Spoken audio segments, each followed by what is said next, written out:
what's your definition of art and creativity, and what role it plays in your life? Actually, when you really read the history of art, you realize the definition of art changed through time, especially when it comes to 20th centuries. It changed dramatically. Back in the old days, it's mostly like traditional paintings and stuff like that, music, and of course. But now it could almost be anything. Anyone can be an artist, and anything can be art, as long as people see it fit. It's like gender nowadays. But of course, each person, they have their own perspective of art. But there's one thing that I would think about art when it comes to definition. Art is something completely useless when it comes to practical use. Art is something that is not meant for practical use. It's meant for something else, like spiritual or some kind of impact in the mental way.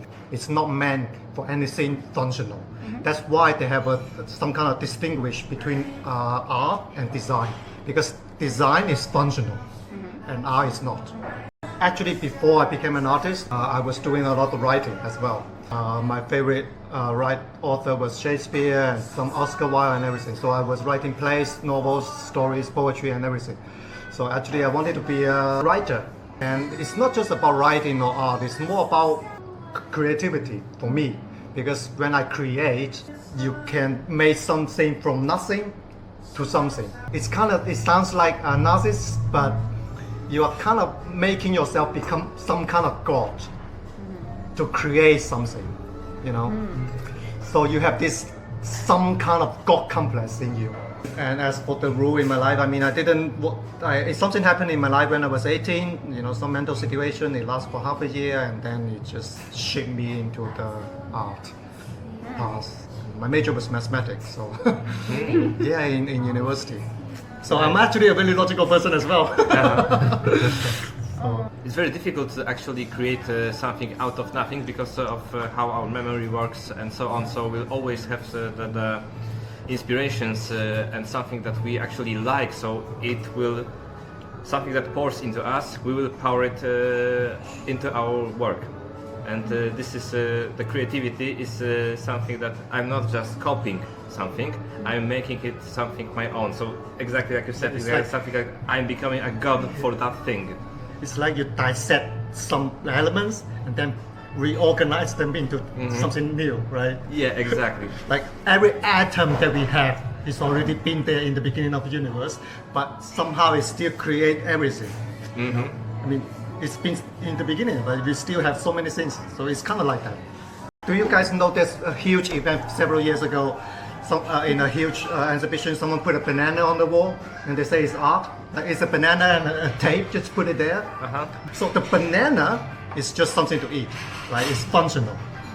But when they just put it on a tape and put it on the wall in a huge art exhibition, a huge one. And then when people look at it, they think of it as an art. It's a piece of art. Why? Because it's the same thing. But when you put it in different scenario, it makes you think something else. That's the idea. So art is more like about the idea. It's not necessarily about the object. That makes actually much more sense. Thank you. Because I always thought that this banana, okay, it's not for me, but it's exactly what you said. It makes people think about this not as an object to eat, but it's making them think more. Yeah, like what is art? It's not about the banana. Yeah, it's about the action itself. You know? Yeah. It doesn't matter if it's a banana or an apple or strawberry. It doesn't matter. You know. Lots of people say I don't know how to appreciate art or whatever.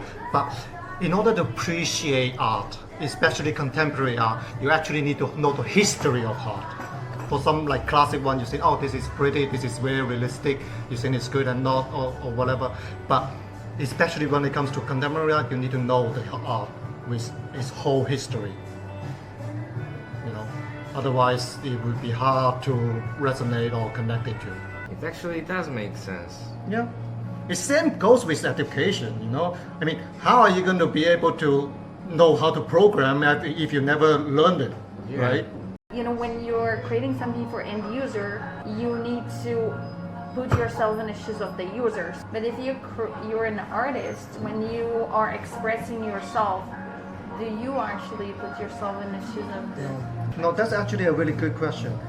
That's also one thing that you can distinguish art in a way. In most cases, especially now, when artists do art by themselves, it's really just depend on themselves.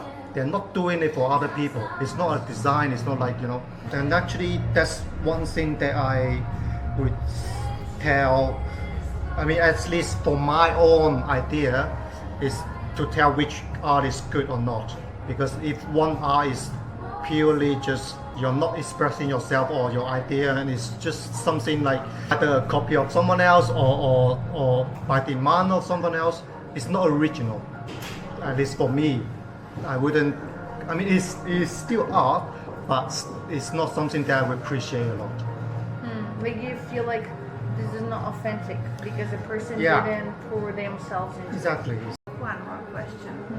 Who decides who is an artist or who are... No, that's a good question actually. Everyone can claim themselves as an artist nowadays. Yeah, But for example, if you actually come into functional things, it's normally about if this person actually have some like exhibitions or be able to sell their art and being into like some kind of art field and things like that. Of course you can say yourself you are an artist, you do some painting, but if you've never been to an exhibition before, never been into any art activities, then no one will believe you. So I need to have a background. A portfolio in a way. I agree with almost everything, just the buying thing, because many artists in the history couldn't sell their art, their what we call now art, because there wasn't any demand for it. It was considered too ugly or too whatever that is, and they didn't. So, and then suddenly after their deaths, 100 years later or so, someone discovers it and suddenly it's a great piece of art. So does it mean that those artists weren't artists when they were alive? Actually, this is That's a good question. No, it is a very good question, but also this is a really singular accident. The one that you mentioned mostly is like Van Gogh is one of the most famous one, right? Yes, there are artists spend their whole life couldn't sell anything, and most of them we don't know who they are anymore. The artists that we know, most of them are already famous back in their old times. Picasso, Da Vinci, Salvador Dali, they were already famous in their time. They were already making a lot of money in their time. Van Gogh is one of the really, really few one. It's like that, actually. So you say Thanks for that. there is not many people that are famous after their death. not a lot. They not get a lot. famous. Not a lot. Some people yes, but it's really few. I lived a lie in that sense. When I Because they sell Van Gogh too much. Everyone knows about Van Gogh. Even if you don't know anything about art, you know Van Gogh. Yeah. Personally, I'm not a big fan of Van Gogh, but Van Gogh has become so popular. It's not because of his art accomplishment. It's about his story. You know? Yeah, I agree. When you look at the impact of art itself, Van Gogh, yes, Van Gogh is important, but it doesn't take a significant part just in art creation. He's one of the Impressionism, yes, but there's so many other Impressionism artists out there, you know. But what makes Van Gogh so popular is his story. It resonates with other people, and also the marketing with Netherlands. So You are right. the whole country was selling Van Gogh. Do you know that? The whole country was selling it. Yeah, like every country creates their marketing, Exactly. right? He is a famous artist now, but it doesn't necessarily mean he's a very good artist. He is good. I'm not saying he's but- not good, yeah. but I'm not saying he's as good as his fame. Yeah, exactly. what I mean? Because what I've just realized, I know more about his story than his Exactly. actual art. Exactly. I know sunflowers and his self-portrait and like two other stuff Yeah, but- that I can't even name. Exactly. Can you actually tell his painting why it's so important? Can you actually tell that? But it's not. It's more about his story, right? Yeah. So yeah. So earlier I mentioned that I was already into creation since I was a kid, especially when it comes to writing. I never pictured myself would become an artist when I was a kid. Never. But then something happened when I was around 18. I suffered some both physical and mental situation, and it lasts for half a year. So like in those half a year, I had some like not just depression. It's more like I detached myself from reality. So I couldn't feel reality anymore from the world. I couldn't feel the reality of myself. I feel like everything is fake. There's a lot of reasons why I was there. It's not just because I was sick, but also I was reading a lot of like philosophy and especially quantum physics, the history about quantum physics. So this idea of quantum physics really made you think about reality a lot. Especially when my mind was so weak at that time because I was sick. So I get influenced so huge that it really literally changed my way of thinking. It's not just my thinking, it's about my feelings as well. It literally changed my feelings about the world. In this half a year, I was like, I could hear something that is not exist. And I could feel like there was a person sitting behind me, standing behind me. I couldn't see him, but I could feel his presence. And sometimes I would even just, I don't normally cry, but during that time I would just cry for nothing. I felt I was abandoned by this whole world. And through this whole half a year, I couldn't find a way out until I found, I have this classmate, he was doing some doodling. And I was thinking maybe I could do something like that. So I started to do some doodling, drawing, and then at that time I started to realize that the things that I draw, it became more real than the reality itself, than the world itself. And so drawing gave me an anchor back to the reality, you know. So in a way, art saved my life, at least my mental life, from that time. So after that, I started to, you know, make art by myself. I learned art all by myself, and bit by bit I was really into Salvador Dali. Actually, Salvador Dali is one of the artists that also kind of saved me as well, because he's really surrealist, right? Really like psychological and mental related in a way.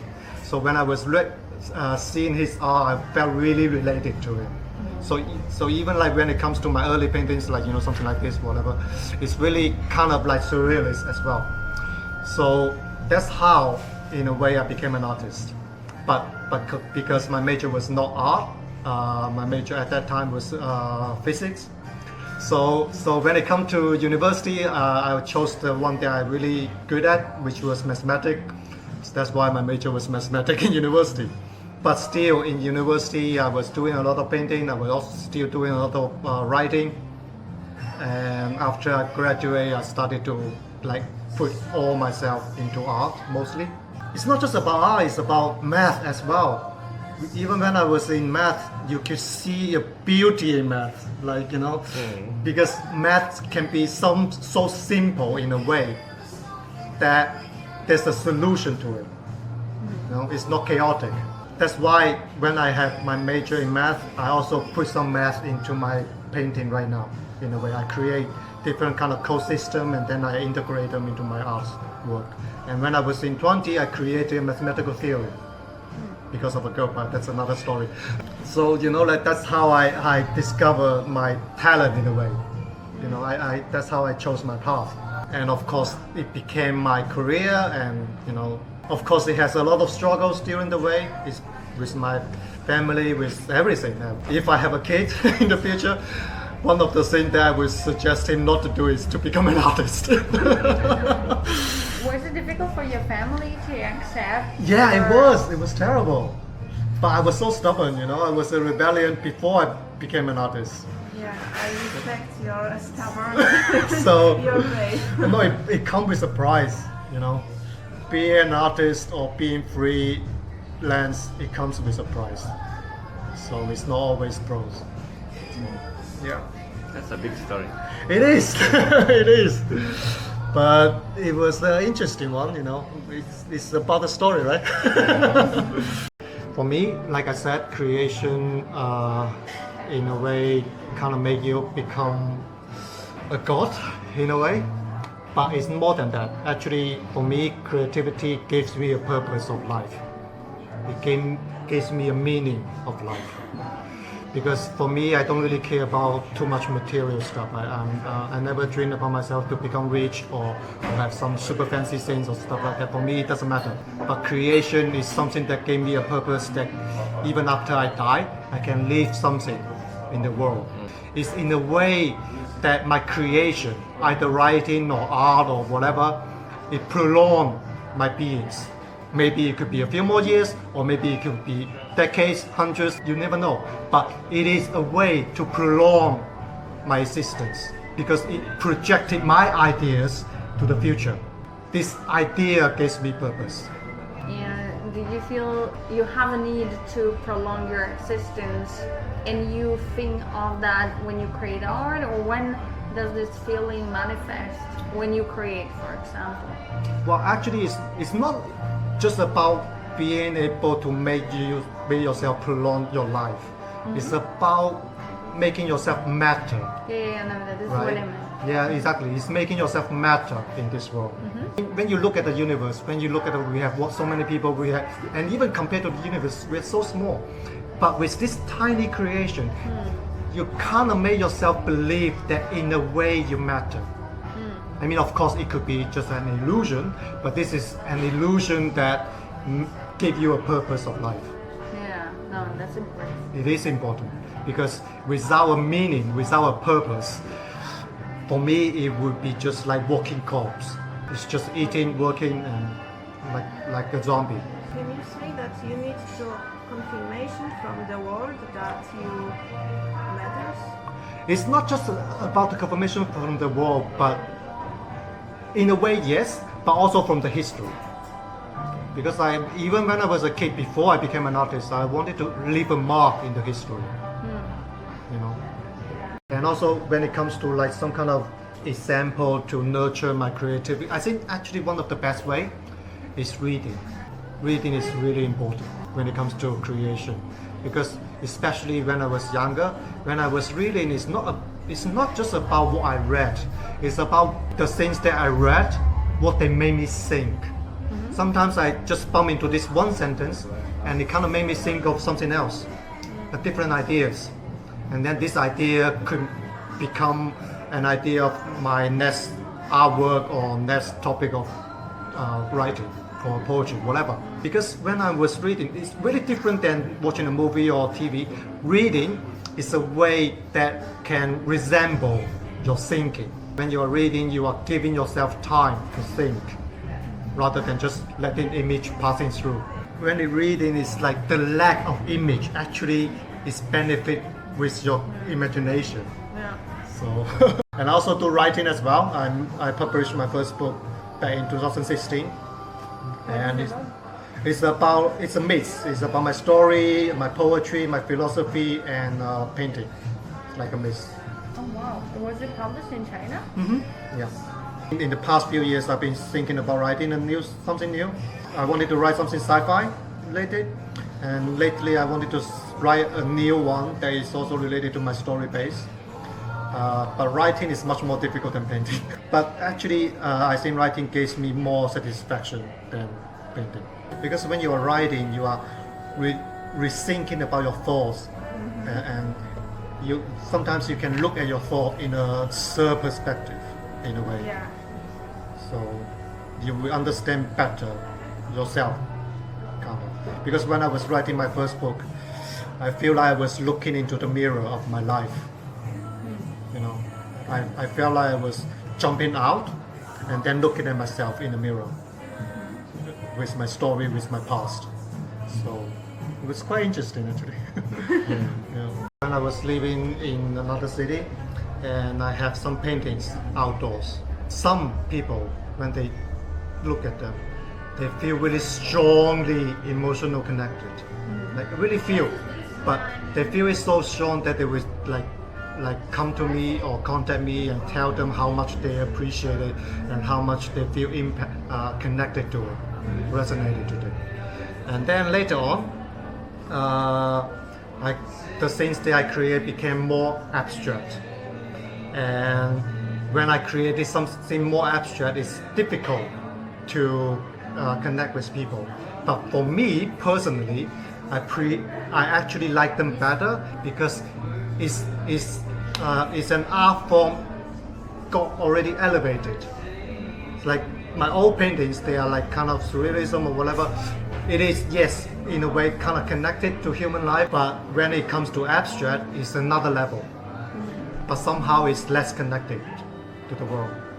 So that's another thing when it go back to the topic when it comes to contemporary art. Why it's so not connected in a way is because some artists they elevated their thoughts into another level that is so rare or so not connected to other things. It's so individual that you cannot find any similarity to it. You cannot find any connection to it.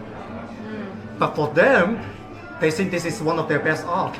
Would you say like the more conventional, the more connection amongst general public? Actually, yes, because especially when you look at the classic ones, everyone can appreciate classic art. You mean Mona Lisa? Exactly, like Mona Lisa, Van Gogh, and things like that. And because they already been through history, it's been recognized by history for hundreds of years. People know what they are. It's already been tested. But when it comes to contemporary art, it's not been tested by time. That's why it's really difficult to connect. Maybe after a few more hundred years, the things that we see right now would be one of those classic ones as well, you know? So it's same thing.